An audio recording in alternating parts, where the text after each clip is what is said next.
I had found myself having panic attacks in my office every day. I was not a good mother, not a present wife, not a great friend. My whole life was really consumed by work and trying to make a situation that wasn't right for me work. And eventually, I couldn't stop ignoring the signs that my body was sending me, um, which were these panic attacks. I would have a lot of anger outbursts because I was just so overwhelmed with the emotions. I didn't know how to process emotions. Um, so that's really what made me realize that there was a problem and something needed to change.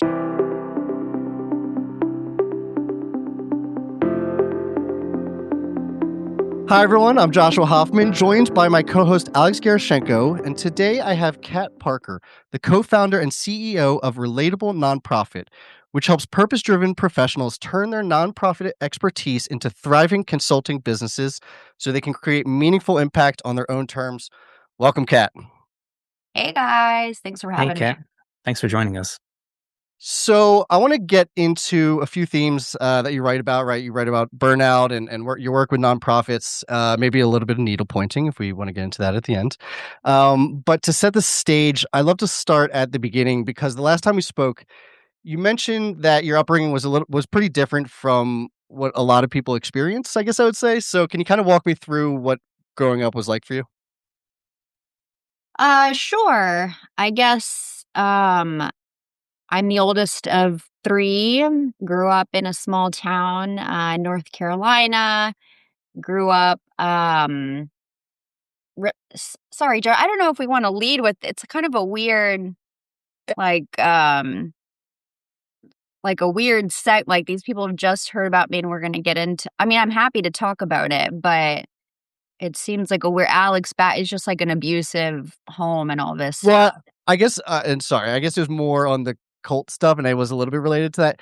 You're right. I kind of had like a flow that there was a reason of getting into the early stuff and Oh, then moving in. But no, we can start anywhere. I guess the reason I wanted to start it up is because you do write a lot about mental health, and we can get into that if we yeah. want after. But especially burnout and anger. I know that's going through your LinkedIn and some of your website. You write a lot about that, and we could probably spend all day kind of talking about, how your upbringing ties into that, but I want to get more into something that you wrote about on LinkedIn. And there's a quote you wrote. You said, "Anger isn't a bad thing; it's information." And I love that. So, can you share a little bit more about kind Oh, of why you meant by that? What you meant with that? sure. Yeah. So, I mean, I'll start from the top. Really, about 5 years ago, almost to this day, it was December 2021, I think it was. That's when I realized that something was wrong in my life. I didn't know it was burnout back then, but over time, I had spent my career working in nonprofits and I had eventually landed my dream job. And I had found myself having panic attacks in my office every day. I was not a good mother, not a present wife, not a great friend. My whole life was really consumed by work and trying to make a situation that wasn't right for me work. And eventually, I couldn't stop ignoring the signs that my body was sending me, um, which were these panic attacks. I would have a lot of anger outbursts because I was just so overwhelmed with the emotions. I didn't know how to process emotions.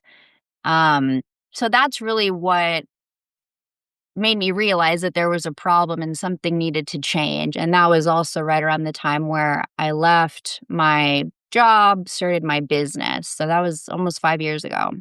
And that's what I've been doing the last 5 years is kind of unpacking really, why did I experience all those things? Because yes, there was a job that was difficult, wasn't right for me, but really what I've been uncovering is there were just several things in my past, recurring patterns that kept coming up. So, yes, maybe the job was like my crisis moment, but it was really happening all along before that. Did you have any moments before that you felt the burnout and just didn't know it? And how did you treat it then? And how would you treat it now? Yeah, I guess, I mean, I've experienced burnout several times throughout my life. The I mean, some memories that I have, I wrote a post about it today. I used to be a competitive skier, and athletes, are always push, push, push hard. And there was a moment right before, again, a crisis moment before I decided to quit my ski career. um, I was doing a warm up. I was in Argentina, and I'd fallen on my shoulder during warm up run, and I got up and it felt weird, and I tried to grab my pole that I had lost, and I couldn't grip my fingers on the pole. So I realized, okay, I think, maybe I hurt myself. Something might be wrong here. I skied back down to the course, saw my coach. I told him, "Hey, I can't really like grip my pole. What should I do?" And he's like, "Oh, just let's duct tape it. You're gonna be fine." So he gave me some pain meds. He got my pole, duct taped it to my glove, and then we made like this sling out of some wrap, and I did the run.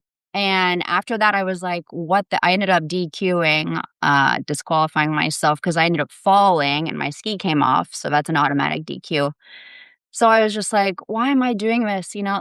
But there was a voice inside my head always saying, "Push through. You got to do it. Like, you can't let yourself down, your parents down, your team down," all of these voices. So that's just one moment that I experienced burnout from a sport, different than, career burnout. But yeah, What it's been time a of your life recurring was that pattern. when that happened in skiing? I was 17, Okay. but I had been skiing since I was 2. Wow, very cool. And then when, you had the burnout at work in your dream job, what do you think, was the real, like, root cause of that? I think because I was doing what I thought other people wanted me to do. Growing up, I was always told that, you have to achieve a lot. So there's a lot of pressure put on me at an early age to just push yourself, do better, do better. You're never enough was always the message I was given. So when I did all the things you're supposed to do, was straight A student, graduated college early, did my master's in Ivy League school, I got my dream job. This was all before I was 30. Um, and it was just because I realized kind of I was just doing what everybody told me to do, others, what society tells you to do. And I never really asked myself, like, what do you want to do? What makes you happy? Not to say like my whole life with, I was never doing anything, that I was not happy doing, or certainly like I wasn't totally sleepwalking, but I never had really questioned anything around me before. And that's kind of when I realized, why am I doing this to myself? Like, what is the point here? And I kept saying the same things where I told myself before, you have to do it. You have to suck it up, basically. But then it became like, what's the point of like, how long do you do it before you hurt yourself? I started having really serious health issues around the same time where I decided to leave that role as well. So it became kind of a matter of like, I can't ignore it anymore. Hmm. There was, this weekend, actually, I had a conversation with one of my friends, who I think is very successful, not from a financial standpoint, not that he doesn't have it, but from the way that he lives life and the struggles that he's gone through in the past. And one of the things he said was, um, your goal early on should be to identify the things that you really enjoy and Mhm. get there as soon as possible. And once you do, then the rest of your life until you really get there is the goal of building that life that you want so you can enjoy those things all the time, every day. I thought that that was really profound. And it sounds like you went through that change as well when you hit that point.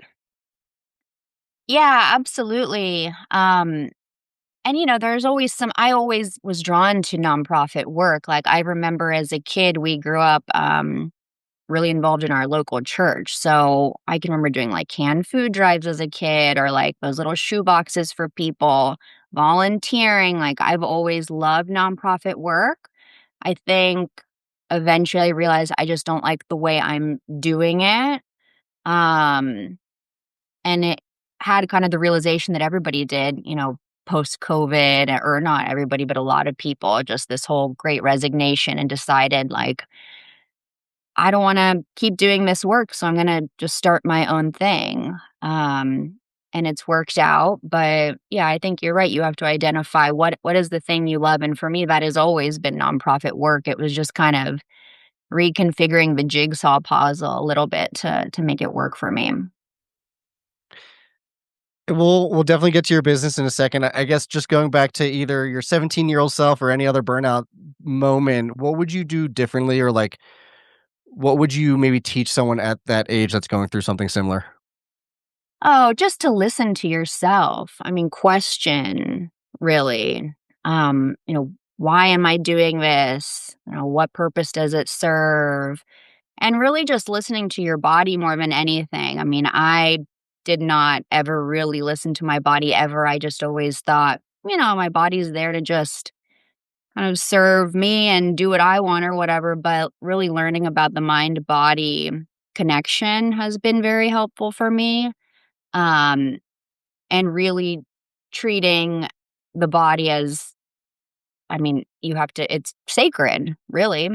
So now I do a lot more kind of intentional and pausing and all of that. But I would say just listen to your body and question everything around you, I guess would be my advice.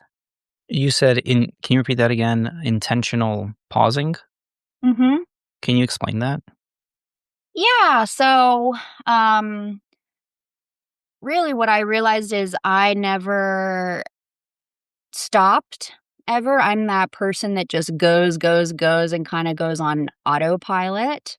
And for me, what has been really helpful is carving out intentional time every day. So when I first wake up, I do a quick gratitude practice. It takes me like literally 1 minute, but I just lay in bed and I make a list of whatever comes to my head that I'm grateful for.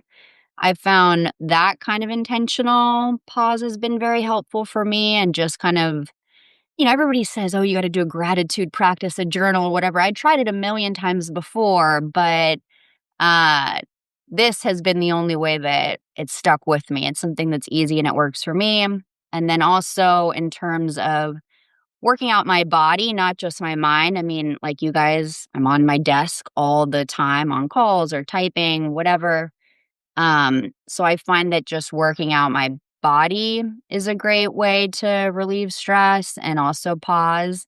I've tried lots of different workouts over the years, but maybe the last 2 years I've gotten really into weightlifting and strength training. And I've found that to be great for me personally because my mind always is going. Things like cycling and running, these are all things that kind of would keep my mind in that spinning cycle. And the strength training makes me slow down and really pay attention to, okay, what muscle am I moving here or whatever. So I would say those two intentional, um, those are two practices I use. If one more comment on that, I, Yeah. late, last year, I started, reading a book by, Keith Cunningham, Hmm. and, he mentioned this concept of thinking time, which he took from someone else, but essentially scheduling time for yourself to just stop and think and going into that meeting with yourself with the right question in mind, like a very specific, narrow question that's an Hmm. important one for you to answer. Um, I haven't yet worked it in to be a ritual, but the couple of times that I've done it, I mean, it's had a profound change on my business. I've only used it for business so far, but I mean that can be applied to every aspect of life, and I think that resonates. What you're saying resonates with me, and I think that um, that's been a powerful shift for me, which I really should turn into more of a ritual. Yeah. So you're like, just carving out time before something to just kind of set an intention for whatever it is you're doing or, It's So usually, like you said, we're on autopilot, just going for whatever that next milestone or goal is, and really not listening to either our body, or like mentally, emotionally, what we're feeling. This is a um, an exercise where you before going into the meeting, you have or the thinking time, you set up a question that has some kind of barriers and limits around it. For example, question could be, um, how do I um, increase or double my monthly income while um, preserving a good work-life balance, something like that. Okay. And Interesting. then you go into that meeting, that's the only thing you think about. You go in with a pad of paper and pen, and you don't pick up the pen unless you're going to write down something meaningful. You just sit there and think for about 45 minutes. And the couple of times that I've done that, I've restated the question a number of times and then Mhm. eventually got to something that was a very, very simple, clear action of what I could do. And I was shocked. The first time I set up 45 minutes, it took like 25, and I Uh-huh. was just blown away just because there's nothing else going on because you've dedicated that time to just stop and think, which it seems like we never really do because we're Yeah, always moving on to the absolutely. next thing. Yeah, that's interesting. I haven't heard that exercise practically. I mean, what I do, I've found that I used to make all these lists, right? And you're always trying the next thing, whatever you pile on the tasks or whatever. And like you're saying, kind of learning the art of subtracting things has been very helpful. And it's kind of crazy, like once you clear that kind of clutter that you're talking about, what emerges. Um, yeah, it's why, like even on a walk or whatever, when you just have space to Mhm. and stillness. So I love that. Yeah. I'll try that. Yeah, it changed a lot. Like the first session that I did, I let it marinate for a little bit before I came to my team and said, "Here are my thoughts on what we should be doing differently." But essentially, it came down to, for us being in web development, the biggest issues we had was when we introduced more variables. Mm, So, for example, we were building something new as opposed to following existing um, design patterns, and when we started to limit that, we reduced, and this happened over the last, couple months really, but it's already changed, how much essentially rework and things we have to do amazing. just by Huh. limiting variables. Yeah. Hmm. Yeah, we also limited our services. We decided to stop selling something that started causing those additional customized, requests to go kind of Yeah, so out of scope, out of focusing hand. on a few core offers. Mhm. Exactly. Cool. Yeah, I'm like writing up all these follow-up questions, but I think we should let's move on to the business because we know we could spend the entire podcast. I want to spend the entire podcast on all this, but getting into your business relatable nonprofit, can you just share a little bit more about what you guys do and how you help people? Yeah, we help nonprofit professionals leave their jobs and build profitable businesses, consulting businesses. Um, we built the program because it's something we wished I have a business partner, Julia Devine. Um, when we both burned out of our nonprofit jobs, started consulting.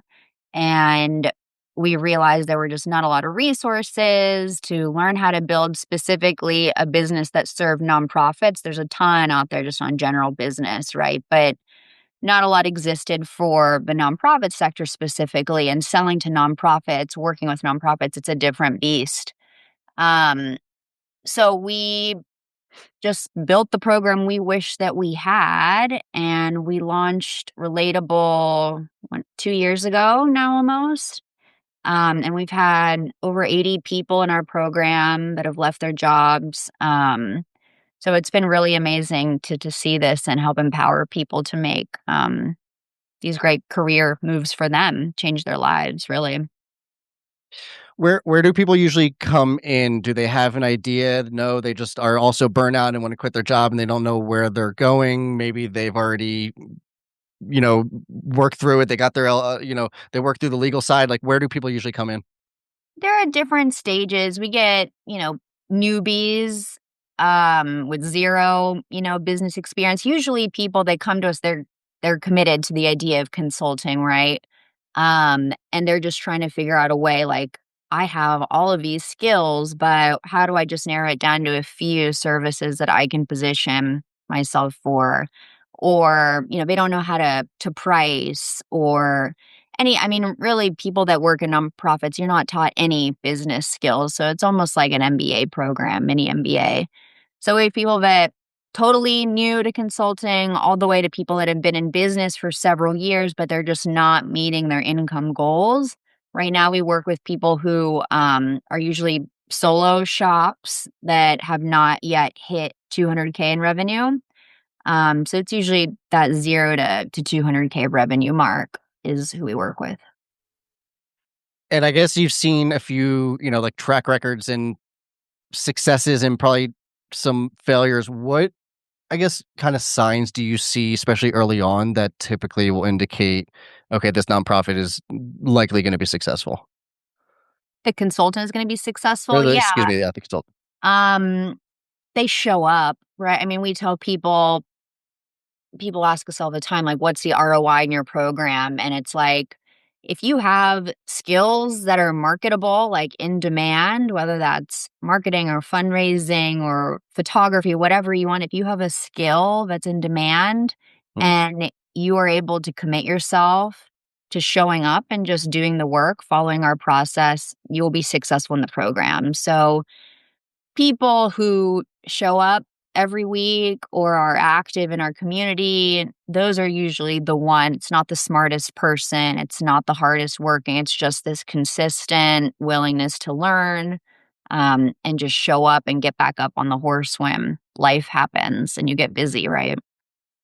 What type of consultant specializations have come through? I mean, 80s a lot. Is there a specific saturation in one type, whether financial operations or It's truly a mix. I mean, primarily fundraising, right? Because it's just nonprofits, but lots of interesting specialties within fundraising. So we have people that are doing prospect research, major gifts, planned giving.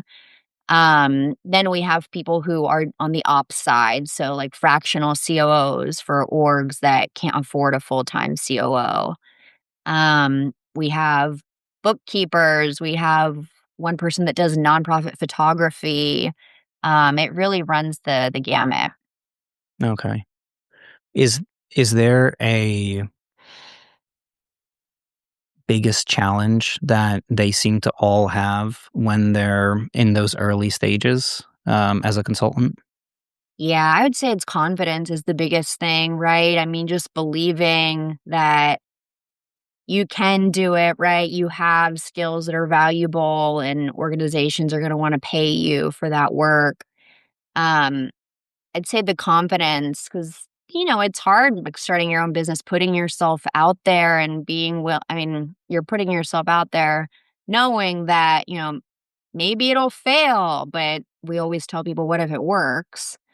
Um, and I mean, definitely confidence. Um, yeah, I would say that's the biggest probably. Is there a any type of advice or training or type of method that you provide to just help them get their first big client? Yeah, so we have a curriculum. It's our signature framework, if you want to call it that. It's just our method that we use to build our business to 300K. So the first part of the program is just establishing what do you want to offer, right? Like, what do you enjoy? What's the market demand, really? And how do you structure those services to be profitable? So, we tell people, don't go with hourly pricing. You need to do retainers or projects. That's really the core piece because a lot of people come to us like offering a ton of stuff, and it is just overwhelming from a marketing standpoint. And people think like, "Oh, I just wanna offer" like, we made that mistake. I think one of our earliest websites, we offered literally like 60 services on there just because we thought, "Oh, we're being helpful," but it was just so confusing looking back. Um, So once they figure out the services and the pricing, right, we get a lot of people undercharging. The average hourly rate for a consultant is 150 an hour. And a lot of people are well below that. I mean, when we first started, we were at 85 an hour. So once they do that, then we move into the second phase, which is really marketing. So helping them position themselves. So we come up with a positioning statement. We help them audit their LinkedIn, which LinkedIn is mostly where people are finding clients. We help them build a basic website, logo, branding, just all the basics that you need. And some people don't need to do that because some consultants just have a big enough network and they're able to get work through word of mouth and they don't want to show up on LinkedIn or these other platforms. So the marketing piece is really personal preference. Um and then after the marketing, it's the client piece. So we teach sales, people that work in nonprofits. Feel kind of gross about sales, and I think a lot of us have had difficult sales experiences with reps in the past. I mean, there was one I just can never forget, like, they literally held me hostage on the call before I couldn't make a decision. I asked, like, "Can I just, like, talk to my business partner?" And they're like, "No, you need to stay on this Zoom right now," and I just hung up and left. It was just ridiculous, this pressure tactic.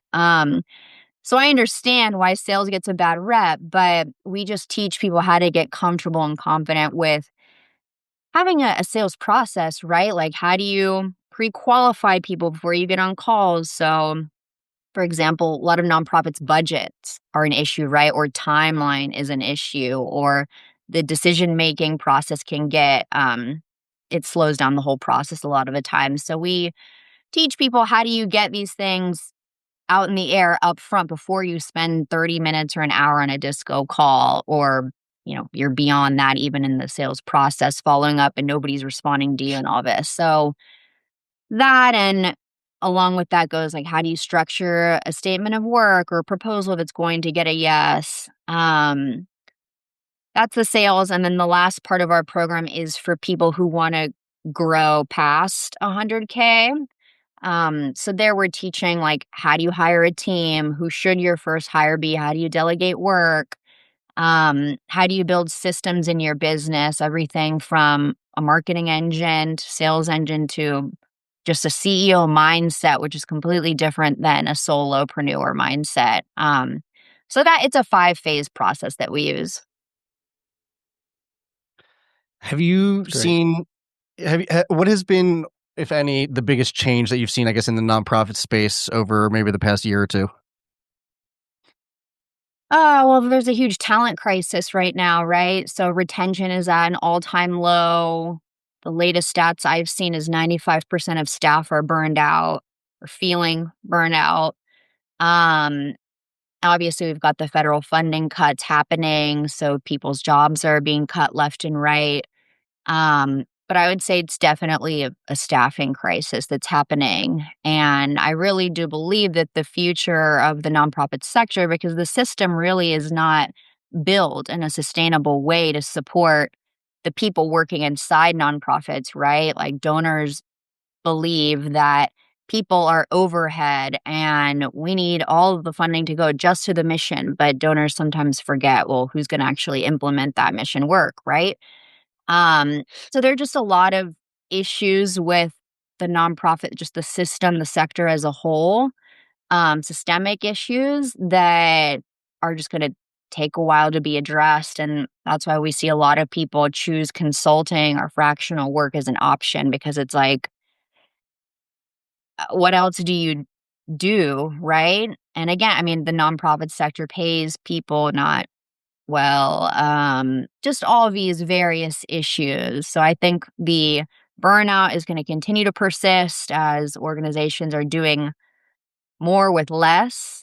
Um, and eventually we will shift to kind of a fractional staffing model, I think. I see that happening as well. I just moved into fractional, so for you to say that, I'm like, "Yes, that is the bucket I've fallen into. Yes, that's exactly Um, right." I left my It's great. full-time job, and I guess this will kinda go into my next question, but a lot of what I'm seeing, not even just in the nonprofit space, but really everywhere, is this, you mentioned this ability to do more with less, and obviously, that gets into the conversation. It's 2026. We have to talk about AI. And a lot of the work that I have been shifting over is, unfortunately kind of saying, oh, it used to take three people to do this job. Now it can kind of take one person, for better or for worse. How has AI kind of impacted the nonprofit space, either, your job specifically or just what you're seeing in the industry? Yeah, I mean, this nonprofit sector is usually slower to adapt than government or for profit, right? But I'm seeing organizations using it, maybe not in the right way strategically. But I know, our consultants that we work with, and even in my business, like I'm using AI. It's hard, right? Like I'm using it more as like a strategy and repeating processes that we do all the time. So I have like 12 custom GPTs built for repeatable tasks. So like, I have one trained on our coaching curriculum, and anytime somebody in our community asks for feedback on a document or asks a question, I'll run it through the GPT and it'll say, hey, you need to watch this video on this lesson or whatever. It's very helpful for referencing our framework because it's a lot. So I've trained it on just our whole curriculum. I ran all the video transcripts through it and all of that. That would be one example that we use it for. I also use it for things like being a business coach. So I'll upload my retrospective from the year. We just finished doing that. And I'll ask, anytime I get that impulse, oh, I want a new offer, or how about this, or whatever, the thing will just kind of talk me down and be like, no, you need to go back to your plan. Um, so that's what I'm seeing it used for. And I mean, we run a 3-person team, so we've been able to use the bot. I mean, I have a sales bot trained on our script and everything. It's just incredible how much time you can save, if you're using it correctly. I've seen it used incorrectly a lot as well. Yeah, I think just to kind of repeat that, I think it does a good job filling in the busy work, that we were just sitting there typing a Yeah. brief or something like that. And it leaves more time for strategy, which I think is where we get the human involved and let the AI do what it does best, and then we do what we do best. And That's all. Yep. yeah, Kat, you mentioned the videos and pointing to certain resources that you have. Can you talk a little bit more about your curriculum and the type of either program or training? What does that look like? You had described the different parts of it, but for someone considering the program, what does it look like from an experience standpoint? Yeah, it's a 12-month program. It is 12 months because that's how long I truly believe it takes to build a pipeline of business and understand how to build a business. So 12 months, and it includes weekly live coaching calls. So those are run by my partner, Julia, and she's doing interactive live sessions to help our members work through things like, how do I price this? Or, how do I write a LinkedIn post that's going to actually get engagement? How do I send DMs to people on LinkedIn without being creepy and booking calls? She's doing live workshops every week with people. And then we have private one on one. So anytime people want to just hash something out one on one, maybe it's a more sensitive issue, like somebody wants to fire a client that's just making their life hell or something like that. And they don't necessarily want to talk about that in a group setting. We have one on ones. Then the community, it's built on a platform called Circle, which is like Mighty or any of these other platforms. And it just makes it easy for people to post questions and connect, meet up in person, all of that. Um, and then the curriculum piece, the videos and all of that I'm describing, that's the self-paced part of the program. So people work through it at their own pace. It's a rolling program, so there's no start or end date. It's just whenever you feel like you want to join. The program's designed so that people can pop in at any point, whether they've been consulting for one day or like 5 years or whatever it might be. That sounds great. Thank you. Alex, any other questions? Cool. Kat, any questions for us? I'm just curious. I mean, I know a little bit about Josh, but just you, Alex, just a little bit about you would be helpful. How long? I know Josh said you guys have been doing this podcast for a while and you have like 2 podcasts, right? Mm-hmm. Yeah. Yeah. Well, we initially started this podcast focused for digital marketing agencies. Okay. And we most of our partners are digital marketing agencies. That's why we started in that space. We I started the business in 2009 out of college, and it's transitioned a lot. But mainly, what we do is we help companies solve problems that they have with their technology. We work a lot with nonprofits, a lot with digital marketing agencies helping their clients, but most of our direct work is with nonprofit organizations. It used to be more on the website side of things, and as we started getting requests for, can my website do this? Can it have integrations? Can you help me with that? We've over the last 8 years or so, moved more into custom development, which has significantly changed and continues to evolve with what's going on with AI. We're able to do significantly more light at light speed essentially at this point.